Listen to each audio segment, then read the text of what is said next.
automatically revoke ang petisyon ni Ai de las Alas na maging permanent resident ng Amerika o US. Green card holder, spouse of a legal permanent resident, ang kanyang estranged husband na si Gerald Sibayan. Ito ay bunsod ng kinahinatnan ng kanilang pagsasama.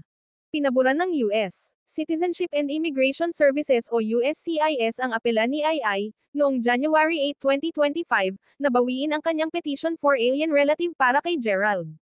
Inihain ng Kapuso Comedian ang petition for alien relative para kay Gerald noong July 15, 2021.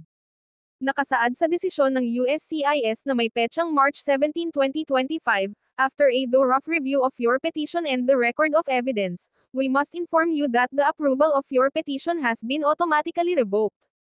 Ang natuklasan niyang, third party, sa relasyon nila ni Gerald ang isa sa mga inilahad na dahilan ni Ai kaya binawi niya ang petisyong maging permanenteng residente ng Amerika si Gerald.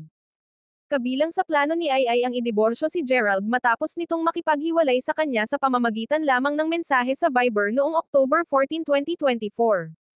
Hindi na pwedeng iapela na bawiin ang petisyon para maging permanent US resident si Gerald dahil malinaw na nakasaad sa pasya ng USCIS na, there is no appeal to this decision.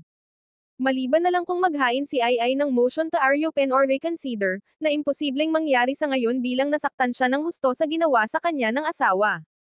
Mahihirapan na rin si Gerald makapagtrabaho sa Amerika dahil kabilang ang pagbawi sa kanyang travel at work permit sa Amerika sa mga hiniling ni Ai sa withdrawal of approved I-130 and adjustment of status letter niya sa USCIS. Si Attorney Pia Diquianco ng Lewis Law Group sa Santa Ana, California, ang legal counsel ni Ai.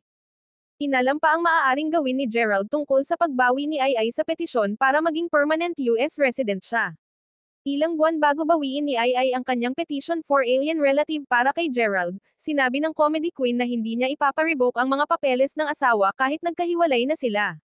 Wala pang pahayag si Gerald kaugnay ng pagbawi ni Ai ng kanyang petition for alien relative.